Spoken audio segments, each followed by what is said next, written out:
Welcome, friends and family, to the Son of a Mother show, where it's my mother and I talking news, life, books, movies, anything and everything, all the above, and nothing is off limits. Are you ready, Mom? I'm ready. Dropped all my quarters at the Lee Street car wash. Soap scrubber, rinse, clean, and vacuum too. I washed off that note someone wrote on my dirty window. And now my Beretta's looking good as new. Yeah, just for you, it's looking good as new. No one's been riding with me for a long while, so I'm being careful trying to watch my speed. But it's getting hard to keep my eyes on the highway, knowing you're over in the passenger seat. My heart beats still, I'm having trouble breathing, wondering if you feel the same way that I'm feeling. Cold sweat, so strange I can't play it cool. My heart's out on a lemon, girl, you'd be something to lose. Should I sing something to lose? There it is, my friends. Song of the week, Corey Smith, Something to Lose. This is a song that I picked. And actually, Zach, I don't know if you know this, Mom, but Zach was the one that turned me on to Corey Smith. I do remember that. Zach fell in love with him first. Yeah, he told me when I was in the Marine Corps, he said, hey, do you listen to any country music? I said, no, not really. And he said, you have to listen to this song, Corey Smith. And I'm like, you know, Zach's always, he's always, his music taste is always weird. He's always going off on these weird, he sends me these bands. I'm like, this is weird. And then I listened to it for a little bit. I'm like, this is pretty good. But Corey Smith was one of them, and he had me listen to this song, Something to Lose. And I was like, wow, I can't wait to meet someone that I can relate to. And that song where he talks about something to lose. And that song means a lot to me because when Zach first introduced me to that song, I thought to myself, I need to find someone that makes me that represents this song. And then when I met Nikita and we would go on these dates, I would wash the hell out of my car. I would make sure my room was all clean, do my laundry, it had to be spotless. And I was like, you know what, this might be it now. This might be the one because, you know, this song now means, you know, it is what I'm doing. So it's right. It's an awesome, awesome song. And I listen to it to this day. And actually, as we're recording this on Friday, October 23rd, I'm going tonight. Nikita and I have a hot date, and we're going tonight to the to downtown Charleston, and we're gonna see him. The tickets were only like $20. It's wild. He only tours down there, right? Yeah, pretty much. And you know, Zach never liked country until, remember when he used to get a ride into Becca? Mm-hmm. Do you remember? I don't want to say the guy's name because yeah. But he would get a ride in with this one guy, and all he would listen to is country music. Yeah. And then Zach was like, "I really like country music," and I was like, to this really? day, I think he really enjoys country music, and he does. But I mean, that was the beginning Yeah. of his country music because before he listened to whatever you did. Yeah. But it stuck with him. That was weird because when I went to the Marine Corps and then I came out and he was like listening to all this weird music, I'm like, what happened to you? What happened? Yeah. No, but it happened in high school. It was like early in high school he started listening to country music, and that's cool. You know, Rascal Flatts was like his first. Yeah, Rascal Flatts is huge. Yeah, that's when he started liking him a lot. So yeah, for sure. Anyway, great song. So, book of the week was? Okay, book of the week was Boys on the Boat. Boys on the Boat. My friends, hopefully. Boys in the boat. They're actually in the boat. But right. They're actually in the boat. And let me tell you, okay, the movie of the week was Bridge of Spies. Mm-hmm. And then Boys. So I go up to get my tickets yesterday for Bridge of Spies, and I'm like, I'd like a ticket for Boys in the Boat. And she's like, what? I'm like, oh, no, too many B's going on. Yeah. So I got a quick question. The time frames. Now, if I remember correctly, what time did the Boys in the Boat set place in? Was it World War II? Because 1936. 1936 Olympics. Oh, you know why I know that? Because when I was reading Boys in the Boat, I had read Unbroken before then. Right. And Unbroken had Louie Zamperini, who was the sprinter, and he was in that Olympics, right? From the book The Unbroken. I never read that book. Oh, man. So for the people out there that have read Unbroken or seen the movie, Louie Zamperini, the main character, he was a sprinter in World War II. Right before he joined into the war, and the boys in the boat were racing at that same Olympics. So Crazy. it was wild that you had Jesse Owens at that Olympics. I mean, so that Olympics was huge. Really huge. And they all went together over there on a cruise ship. Type of thing. Yeah. You know what I mean? Like, it was like a cruise ship. So take a second and explain to the people that didn't read the book this week, what was it about? Okay, so Boys in the Boat was written by Daniel James Brown. And I have a very cool story on how he got this. So you know how people say, like, right place, right time. There's a lot of, effort that goes into trying to be successful. Okay, he wrote 2 books before this book. He promoted them, not real great reviews. Okay, so he moves into this neighborhood and he's at a homeowners association meeting. Right. Okay. And he says to everybody, I just wrote this book. Everybody buy it. I'll sign it. It's going to be really good. Right. And this is his first book. Okay. Not this one. Right. So the one lady picks it up and she's like, okay, fine. I'll take it. I'll read it. She takes it back to her dad. Okay. Who's dying. He's living with her and he's dying. And her dad is Joe Rantz. Okay. The guy from Boys in the Boat. Right. Holy crap. And he says, I want to meet this guy. Now he's dying. Okay. But he's like, I want to meet this guy. He's like laying in bed and he comes over and he starts telling him his story. And the daughter and Dan Brown are like, you know what? We're going to write this book about Boys in the Boat. And she said a lot of people in the 70s were interested in the story, but then nothing. Like nobody ever followed through with it. And she was like, I finally had a writer in my neighborhood. And then I had my dad who was dying. So I want to get them 2 together and see if we can get a book. Yeah. Right place, right time. I can't help to think when you hear things like that, just of the other stories like The Martian, and how that book came to surface. People that try to force something or go against resistance and like, I just got to keep doing it. Like, no, just keep doing you. What you do. Creating things that you love and it's going to fall into place. Things like that happen. It's wild in that exactly. That so that's when I was watching the show today. I was thinking that I was like, how much of what we do we think we have to force? Like, oh, especially, this show. It's like, okay, so we got to get the Facebook up and we got to do this, we got to do that. What if we just don't? What if we just do stuff that we want to do? Yeah. Like, what if it's just about, right place, right time, have fun in the process? This guy was having fun. He was writing books. His first 2 books were semi-good. They didn't get and you know what? I bet if you go back and read them, they probably are, good. Yeah. But he said it took him 6 years to write this book. He did 4 years of research. The guys were dying. Basically, I think Joe Rantz was 90 at that time. Wow. And then he died while they were writing it. So with the daughter, Judy, they went around and interviewed. He went to Germany. He went to, So anyway, so this guy, Joe Rantz, okay. I had Ian listening to this in the car, of course, when I'm taking him because I'm listening to this book, right? 16-year-old. and he put in his headphones like, I'm not listening to this. And you start hearing about Joe Rantz's life, and I was like, take your earphones off. I'm like, because you can never, ever complain to me again about your anything. Life. Nothing. Nothing. That's what I love about these books that I read sometimes. It's just like you take every excuse out of your brain, like no longer matters. It doesn't hold any water. Nope. You can think of everything in your life that you thought was hard. And then like you whine about and be like, oh, I had to go through this in my life and I had to go through that. It's like, no. You can't say it anymore because now you know what real struggle looks like. This guy is abandoned by his family. His mom dies when he's what? 4? I don't know. 4. He was young. Yeah. His mom dies. His dad gets remarried. His stepmom starts having babies. The stepmom doesn't like him. Okay. Yeah. And at 13, they throw him out of the house. Yeah. For no reason. None.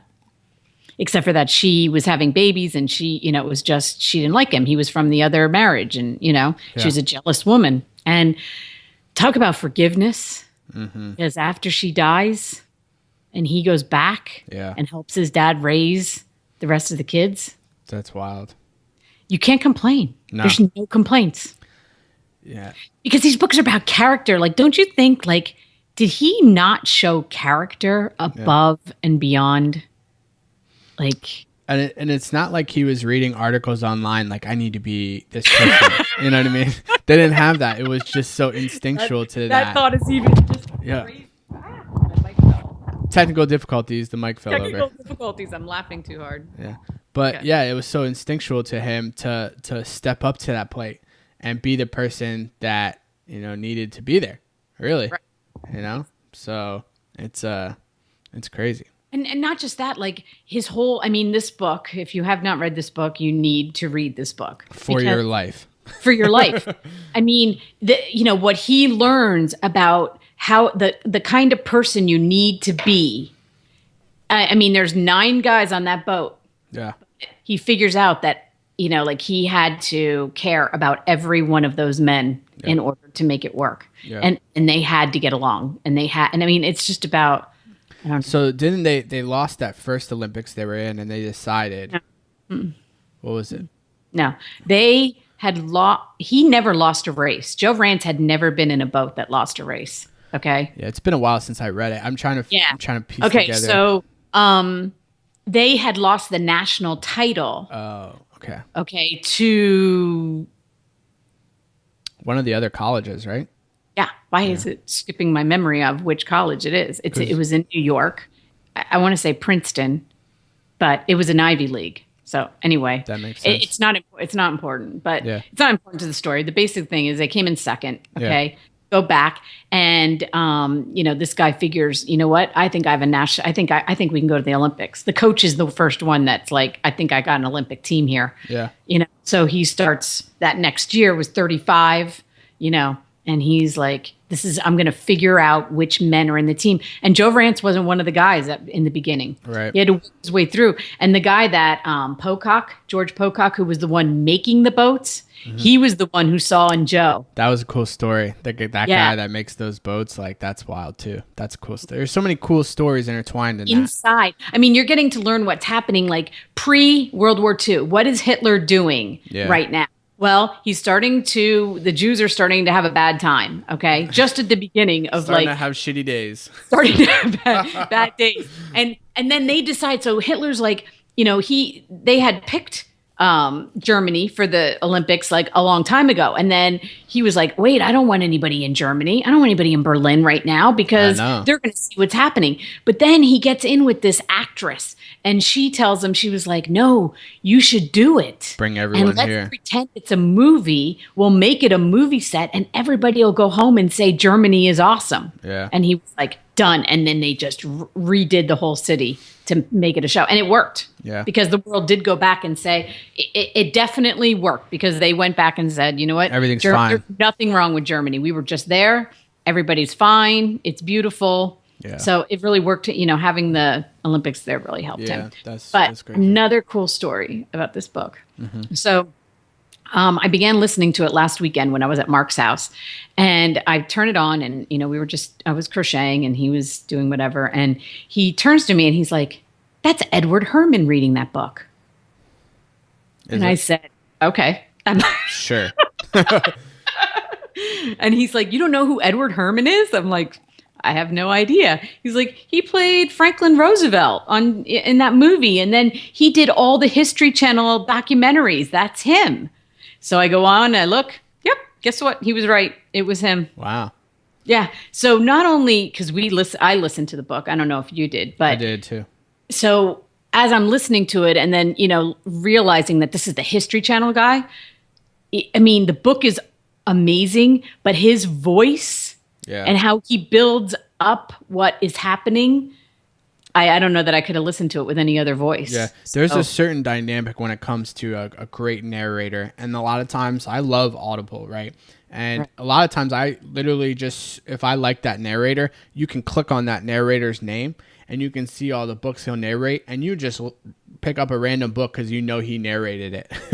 And it brings such a life to this story that you wouldn't get when you're reading it. That's why WhisperSync is cool too, which was WhisperSync between Amazon and Audible, where you can listen and then you can go back and read where you left off where you were listening, and you can hear his voice in your head, and you're like, oh, this is it still brings that cool dynamic to the story, which is awesome. I love it. Yeah, and Mark was like, that's got to be an old book because he's dead. I'm like, oh, and then I went on. I'm like, yeah. He did. He died last New Year's Eve. So. Well, it's still on the top 5 in the New York Times bestsellers. Right. Exactly. So that's awesome. Yeah. So anyway. Do you have anything else to say about the boys on the boat? I don't think so. I think that the biggest lesson for someone, real quick, is the level of commitment that came from that team. That everything they did throughout that entire time they were preparing for the Olympics was for that purpose. You know, have you ever had something in your life that every little step you made was toward that direction? Every single thing, even every, how you spend your nights, how you eat, how you work out, everything you do in your entire day is in pursuit of one thing. Like, how's that? Something great, something amazing. And the fact that, like, they had to get grades at school. Yeah. Okay. And they helped each other. I mean, I think the more important thing is like the teamwork. Like they had to care about everybody's grades. They helped them study. They worked out together. They ate together because they got weighed all the time. They could only weigh a certain amount for the boat. Yep. So it wasn't like, so you're, thinking about, oh, I'm just going to go eat a whole pizza. You're not even just thinking about yourself. You got all those guys going, no, you're not. No, fat boy. No. But then caring about you, like, he said, like, he became part, like, they became one. They became one person. One sound, one, boat. And, I think they say one boat, don't they? Say one boat. They always and say when that. they had gone to practice out, when they got to Berlin, they decided that they were going to practice at night so that nobody could see their times, right? Yeah. And he said the coolest thing about it was once they got out there in the middle of, in the dark of the night, there was a certain point when they started rowing that they could only hear one swoosh, which meant they were all in sync. That, like, gives you chills. And he said, like, and they all felt it, and they they got off the boat and they were like, that's so cool. Just amazing, That's so cool. So, yeah. And they got together every 10 years and redid and raced, like got in a boat all for 10 years, every 10 years till they started dying. Because they cared that much about, their families were close. I mean, it meant something at a time when, it's crazy. It meant something. And I think that we lack that. We lack that, like, something meaningful, something out there that you're trying to achieve. I always tell people with the challenge, putting a challenge, like you're doing that kettlebell certification here soon, next month. There's no reason you have to do that, but it was something that you've been training for so long. The culmination of that when you're there for the certification is going to be huge, right? Huge. I know. Zach was asking me last night. He's like, so why are you doing it? And I'm like, because I am 51 and I can still lift heavy weights because I can. Yep. Why are you still doing it? Well, because I can. That's why I'm doing it, Yeah. I interviewed a doctor yesterday for the Cro Podcast, and he's an emergency room physician. Mm-hmm. And on the side, he owns his own gym called Gray Steel Strength, which is cool because he only trains 50s, 60s, and 70-year-olds. And that's very cool. Yeah. Oh, man. The amount of knowledge he had was amazing. And the importance of strength training when you're older, if anyone's out there that's in those generations, the importance of it is insane. And that's coming out next week for the Cro Podcast. So make sure you're subscribed to that. But yeah, like you're like you said, 50 years old. Why not? I'm gonna lift something heavy. Let's go for something that I can look forward to. So right. Train cool. for. Yeah, exactly. Yes. All right. Okay. On movie. Bridge of Spies, which I just saw yesterday with Ethan, and I went into this movie, didn't do any research. Again, you walk in, it's getting good reviews. So you're like, okay, I want to see this. And I love Tom Hanks. And you know what? Tom Hanks doesn't have to do movies anymore. He hasn't come out with a movie in a long time. I figure if he's doing it, there's a reason, right? Same thing if he's with Will starring Smith. in a movie. Right. Yeah. Same thing with Will. These guys like that don't have to do this. They're not out trying to prove that they can be number one because guess what? They already have proven that. Yeah. So I figure whatever. It's Steven Spielberg, Tom Hanks, great movie. Yeah. Well, I walked out of there and I wanted to cry. Tom Hanks was so good. He brought me to tears. And I'm a little menopausal. But he still brought me like, okay, you know how we talked about Matt Damon in The Martian? Yeah. Right? And there's that level of acting. Okay, yeah. So you got Matt Damon and he was like amazing. Tom Hanks can readjust his eyes and say 100 words. Like, I noticed in the movie, like, he just has to look at something and there's no dialogue that needs to be like, Yeah, his I wonder how much script they actually write for him rather than just writing the situation and letting him go. You know? I mean, okay, so you want background because you probably. Okay, so listen to this. I have you say Bridge of Spies. I remember seeing something on YouTube about it. I haven't seen the trailer. I have no idea about what that movie's about. So teach me. Okay. So Tom Hanks plays James Donovan, right? Okay. He is an insurance lawyer, a nobody in, New York, right? What time frame? Time frame is end of the 50s, early 60s. I think it actually took place in 61, but let's not quote me on that because I didn't even see that in the trailer or anything. So I'd have to read that. But anyway, so the Cold War is going on. Everybody's afraid of Russia. Okay. And I'm still afraid of Russia. Right. Right. After all these years. So his boss, Alan Alda, Alan Alda is freaking amazing actor. Mm-hmm. For your generation, MASH. Okay. Right. Remember him? Okay. So he comes to him and he says, we got this case and we need somebody who's a nobody to take this case. And we caught a Russian spy and he needs representation because the United States says he does. And basically we're going to kill him. So all you have to do is get up there and represent him. Yeah. And, they set down all the papers in front of him and they're like, so there's your paperwork, go do it. And he was like, yeah, I'm not opening up that paperwork until I decide what I'm going to do. And they were like, what are you talking about? This is, it's his boss. He's like, you are going to do this. And he was like, if I do this, it kind of gets said later on, but basically the gist is, which I didn't understand right at the beginning of the movie, but he was saying is the guy isn't going to lose. Yeah. So you better be prepared. I'm not doing this to just be this guy that you're going to stick up in front of. I'm going to actually work on his case. This pawn, right? Yeah. He was like, I'm going to work on it. Well, we know what happens because the thing with true stories is I'm not like I don't know what happens. Right. I know, but you could look up on Wikipedia. Okay. There's no I'd rather watch the movie. I'm not you in that sense. Okay. I won't tell you what happens. Look up everything about the story. The rest of the movie, but I can't tell you what happens. Are we going to tell the spoiler alert? Should we say spoiler alert? Okay, the thing is it's not a spoiler. Okay, when I was telling Mark I was going to see it, he's like, I don't want to know. He's like, I don't want to see it. I already know the end. I'm like, well, he gets okay, off? well, I didn't. No. Well, okay. He gets his life spared. Yeah. Okay. Which is getting off in this case. Okay. Me not getting my head chopped off is getting spared. Right. Oh. So the United States government.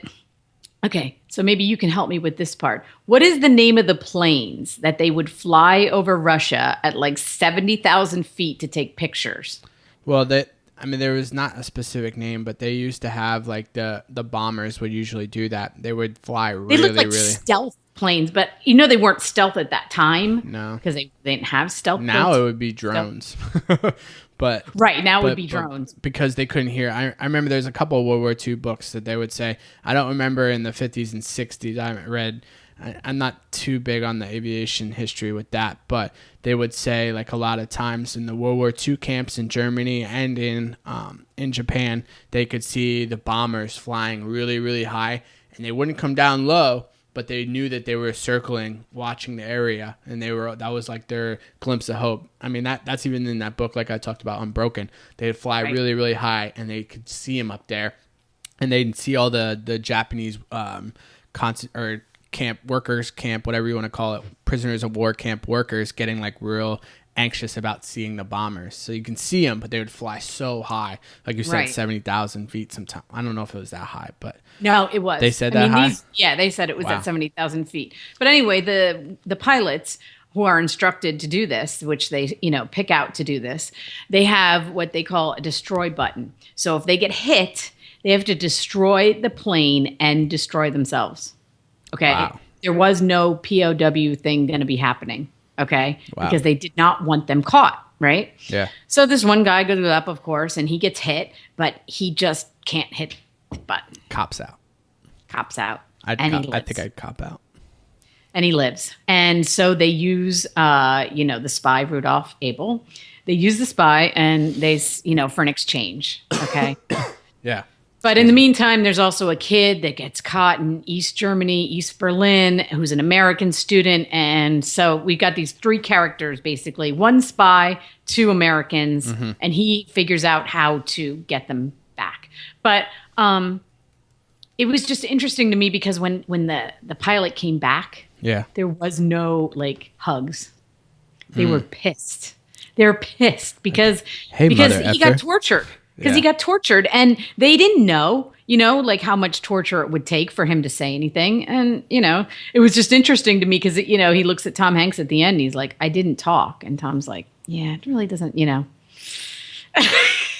Okay, so you got a guy that they catch in America who's a spy, right? And they're going to try him. They're going to try to kill him. Then Germany catches one of our guys, and they're like, look, you kill our guy, we're going to kill your guy. No. This guy's a Russian. Okay, the guy that got caught in Germany was just a student. Okay. Oh, they took just like a regular American, random student. Okay, but the guy that came down in the plane, okay, the military guy, Russia's like, we have this guy, and you have a spy. Yeah. So let's trade. Yeah.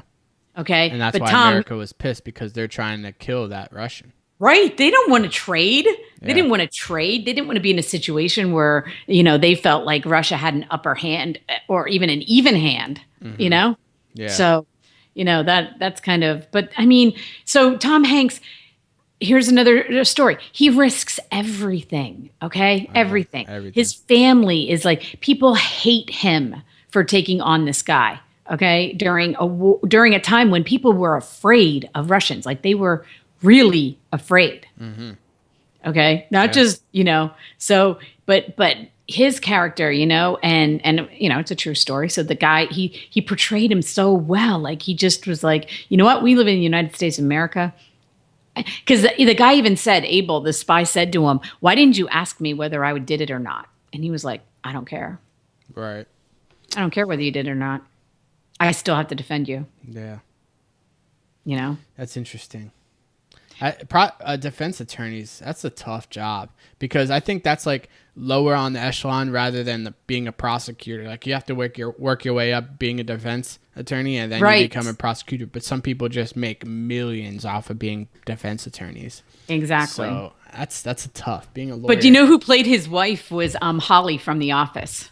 Remember Michael and Holly get married? Yeah. She plays. Good. Yeah, she plays his wife, and she does a good job. And he had to lie to her. He had to lie to he couldn't tell anybody anything. And, it was really going, he had to travel to East Berlin to make all these arrangements, which weren't really fun. And, and he did it. That's awesome. Do you think that the movie would be as good if Tom Hanks didn't play in it? Probably not. I don't know. Steven Spielberg said when he got the script, right? And then he took it to the Coen brothers to fix, which, okay. Like they're like the best screenplay writers ever, but you're Steven Spielberg, so you can do that. And he's like, if Tom Hanks can't do this, then, but they're buds and they've done a lot of movies. It's together. A really cool story. So I'm glad that they brought the right people in, the history of it is all true. So it's like, it's a really cool story. You just have to get people to tell it in the correct fashion. And I watched an interview this morning that they had done for CBS, and the interviewer said, "So when you're Steven Spielberg and you want to redo a shot, how do you tell Tom Hanks that shot wasn't good?" And Steven's like, "Well, I go over and I'm like, wow, that was really great, Tom, but yeah, we're doing it again." I mean, he's got it's Steven Spielberg. Any other director, I don't think could be able to do that. But him being who he is, I'd be like, "Hey, Tom, guess what? You got to think you're like two superstars working together. But like, hey, let's make this better. All right, let's make this better. Let's make this better." And I don't know. Not too much to say besides go see it. Go see it. How many stars? And you know what? How many? 5. Okay, remember I said The Martian? Like, okay, so this is not in IMAX and this is not in 3D because remember we said where are we going to go from there? Mm-hmm. Well, it's still an amazing movie. And then before I was like, oh, Matt Damon's going to definitely win an Oscar for The Martian, And then I was like, no, Joseph is going to win for The Walk, right? Yeah. He was definitely better. Now I'm like, okay, you guys are good. Yeah. but you're not Tom Hanks yet. So I I really feel bad that you made your movies in a year that Tom Hanks made a movie. Because I know, that's awesome. Well, I was thinking about the show when I was doing it, and we were talking about where you go from here with the virtual reality and everything. And I know not a lot of people don't understand what like the 360 camera is, right? But I have my friend at work. What he did was so cool. He had a video, right, of him like doing like a cover song to a band, right? But he has a 360 camera, and he spliced himself. He recorded it 3 times, right? And he's singing this song, okay? But each person is a different corner of the room. So when he's singing the song, you take your phone and you pan it around the room, and you can see him like playing the drums. And then you pan it more, you turn your phone more around the room. We'll link it up in the show notes. But his YouTube thing is Jere rigged, Jere rigged. And I wanted to give people that resource so they don't like, what are you talking about, 360 camera? But he has a really cool like show, I guess, or video that shows how crazy 360 cameras are, and that's where it's gonna go. But on the other hand, you have a story like this, you don't need all that. So like you said, yes, where are we going from there? Yes, we're gonna be going to crazy things, crazy different experiences, but then you still have the story type thing. This didn't need 3D, not really. I mean, of course, I don't know. Yeah. I wasn't distracted by the fact that it wasn't, and it was just, there was nothing scenery wise. It's his face, and everything. So it's like, also, what would be so cool? I thought about this idea when you were talking about like, we'll be a part of the movie. What if like you're in those virtual reality movies, right? Okay. And you're able to look around and see different parts of the movie and people doing things behind you or whatever. What if it was like a mystery movie and they never told you at the end what it was, and you had to figure it out by going around and looking, So it's like kind of they set you up. It's like a game almost. It's a game but a movie at the same time, and you go in there. I should do that. Or what about like idea. What about being an actress in the jury? Like they have an empty seat in the jury. And then you play like in the courtroom scenes. Yeah, like every one of the scenes, like they have an empty spot, and right? You play that. You play that. You role. play that. Yeah. Like in Boys in the Boat's coming out. That is going to be a movie. Is it? I didn't hear that. That's awesome. But what if you're like one of the guys in the boat? Yeah. Like you're in the boat. It's going to be really cool. Or you're on the boat.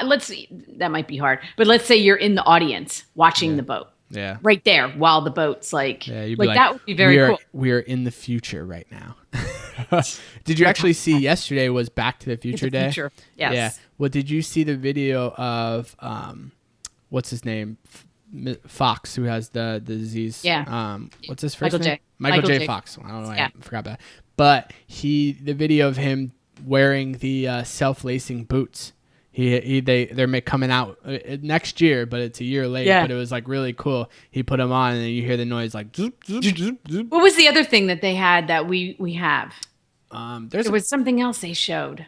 I think they want to say we have hoverboards, but we don't really have hoverboards because they have wheels, but it's electrical skateboard, right? So you have the electrical skateboard, but that you can move it. You don't have to do anything, but it's not a true hoverboard. There's some really cool, funny videos on like everything that they failed on. Like we can't put garbage in the back of our cars. That. But they're working on that too. That's not. Yeah, it's not too far away. But if you look at what they thought, and the Cubs losing the World Series. Oh yeah. I mean, the Cubs got swept in the in the NLCS. Right. That was pretty funny. Kind of funny, but yeah, it's interesting how technology is just constantly increasing. And actually, what's kind of on the negative part of that? I was doing a paper for school. They talked about e-waste, right? So all this technology, like this phone, every year I get the new iPhone because of the way my plan's set up. So I have the 6S Plus right now, and then after that, you can kind of sell it and pass it down. But after it stops being used, say it breaks or whatever, you can't just throw these away because of the stuff that's inside of them, right? You can't. So what do you do with them? You have to dispose of them properly. There's like directions on where to take these things at. And that's the, like if you look on the back of the phone, I think it's on the back of the phone, or it might be on the instructions. I always hand them in, actually. Oh, it's not on this phone. I thought it was. I was trying to think. Remember? But it's called e-waste. Like, do you remember we used to have a drawer full of cell phones? Oh, I know. We used to have a drawer full of cell phones that, people would pass down and then they broke, or they, we got better ones. I mean, but that wasn't these kinds. So maybe those weren't. Yeah, but so it's a real thing on like how you're going to be disposing of this technology, and we're keep coming out. And they're not just something you should throw in the trash, because if it's put in with the trash at the same spot, it's not good for the environment. Like they put it underground, it's like really not good. So, yeah, that's just a little tidbit. I am learning things in college right now. It's kind of crazy. That's awesome. Well, do we have like 2 minutes to talk about your email from yesterday? Yeah, let's do it. Let me pull it up. So what we want to do is, like I told you guys last time, almost every day during the week, I come out with an email that I do from a quote, right? And the quote is from this book. Let me pull it up here right on Kindle I have. The book is called A Calendar of Wisdom, Daily Thoughts by Leo Tolstoy, right? So every day, it's kind of like, you have those calendars on your desk that you rip off, and it's like a quote or whatever. So it's kind of like that, but it goes in a little bit more of a philosophy, I guess you can say. And so what I do on my emails for people is that I will write like one of the quotes that I see on there, and then I'll write a little tidbit about it. So, right, which is awesome.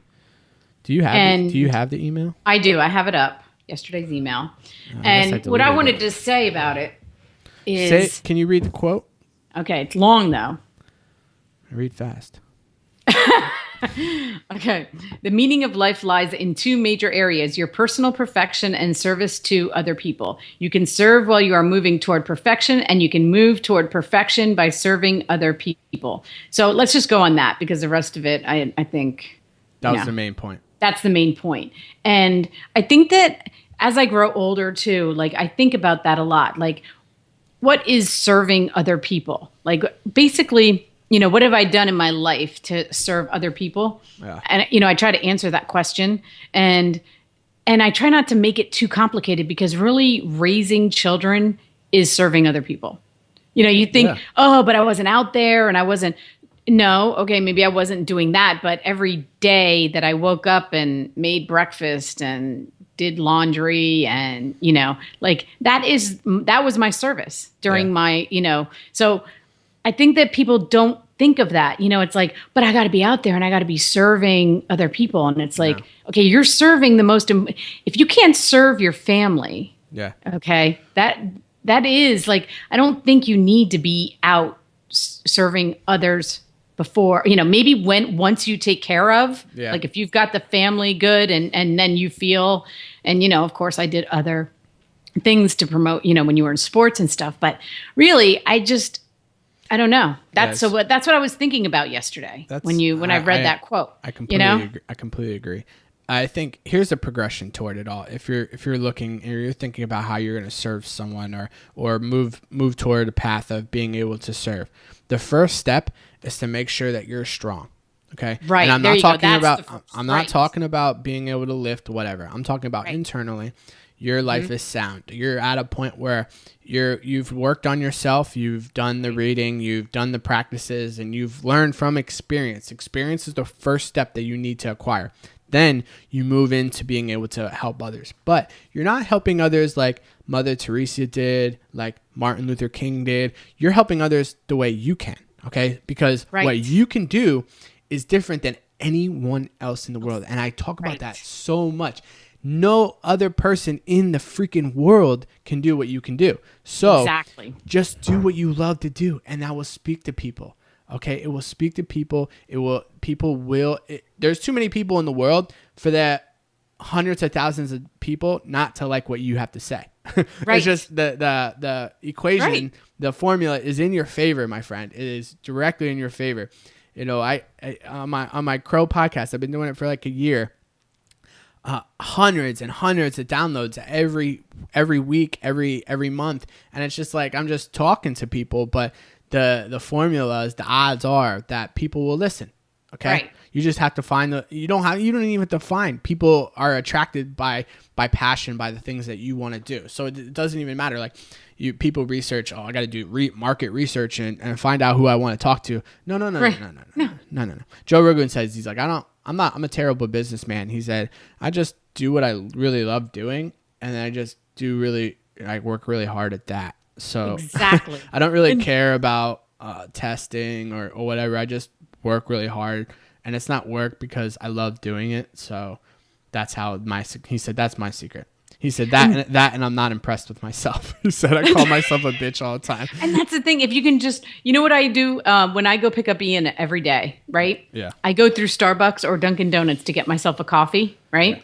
And then if there's somebody behind me, I buy their coffee. You know, like I'm like just, you know, when I hand in my credit card or my cash, I'm like, I want to pay for the person behind me. And then I kind of look at them in my rearview mirror and I think, you know, like, have a good day. Yeah. You just got, you know, like, I don't know what's going on in your life today. I got no idea. Yeah. But hopefully that free cup of coffee just made you smile today. And that's, you know. Even I love being able to, like, when I walk past people, smile at someone and they're not smiling, but then you smile at them, they smile and they're like, the effect that smiling has on the body is undeniable. If you just sit there right now and you're listening to this and you're kind of feeling like shit, you're in your car and it's like, oh, I'm on my way to work or I'm on my way home. It was a rough day. Just smile. And I know it's like weird. You're like sitting there like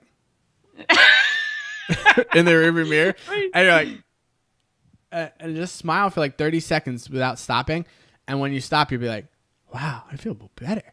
Or how about like when you're in the grocery store, like, you know, when I'm at the cash register and I'll look at the clerk and then I'll find something, especially if it's a woman, I'll be like, I love your hair, or I like your nails. I love that jewelry, you know, and they kind of look up from what they're doing and they're like, thanks, you know, like they feel invisible because they're just doing their thing. And, you know, like if you can just compliment somebody, find something, you know, or you're in line at McDonald's or the drive-thru, you know, say something nice. And don't be like, hey, how are you type thing.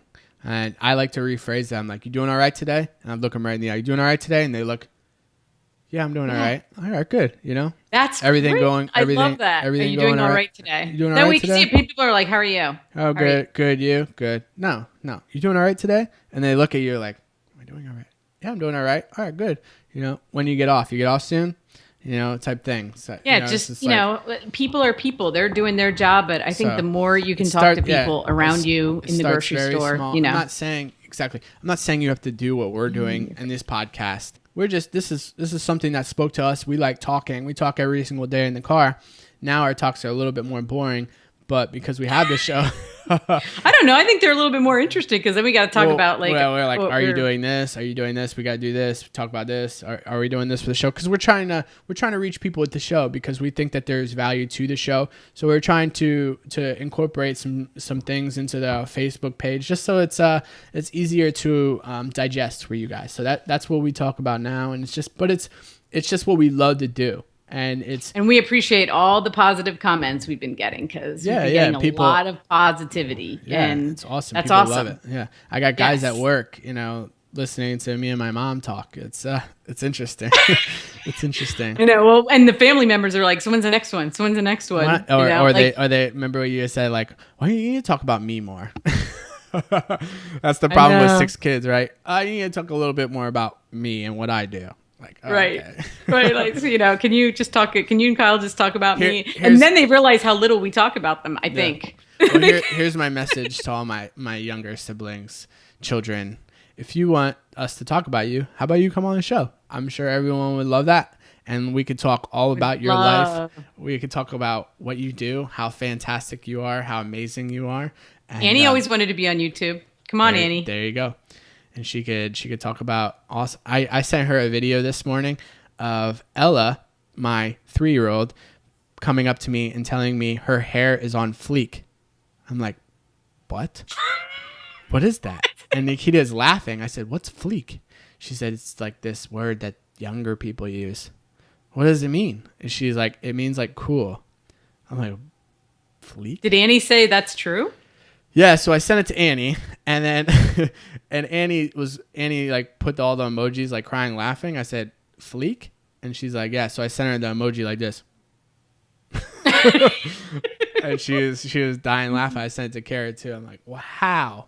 Right? I blame YouTube because she watches YouTube a lot. And one of them probably said it. She watches like little girls opening toys. Maybe something happened. I don't know. I'm gonna have to monitor that. Fleek, it does not.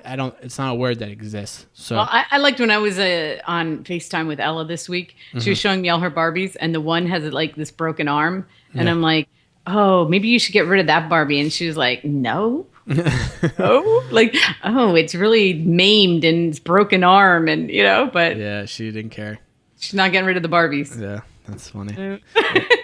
So let's talk about next week.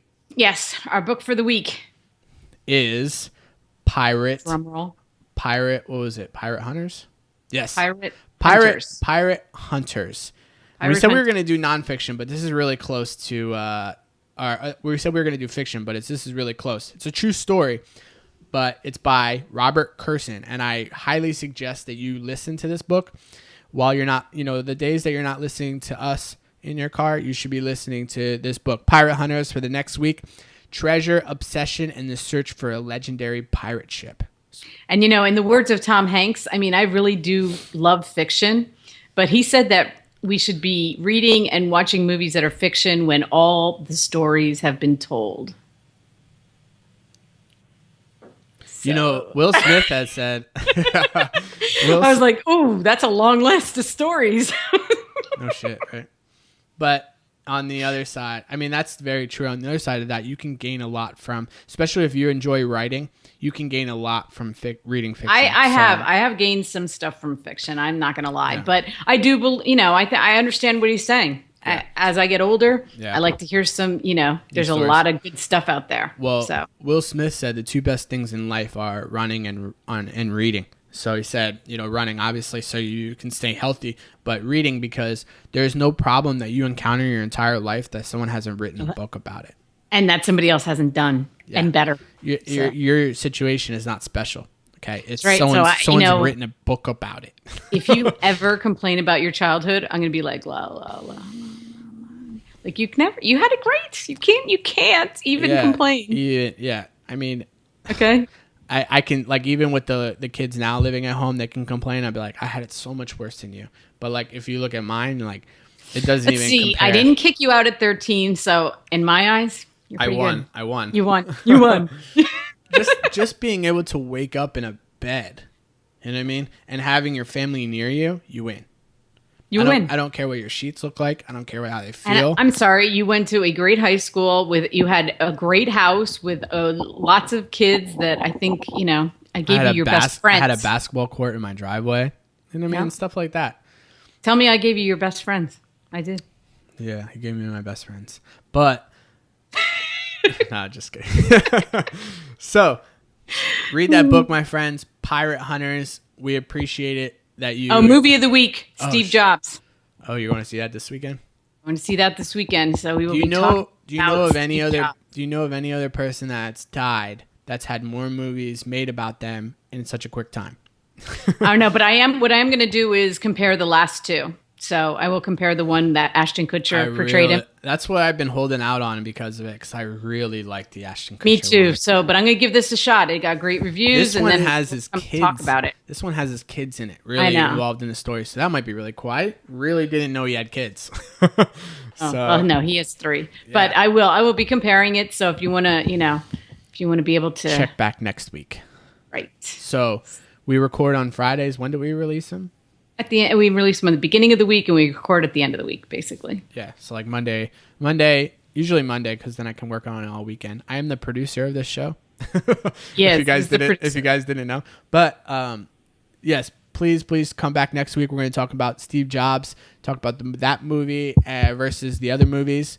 We'll talk about the book next week, Pirate Hunters, and then we will talk about life.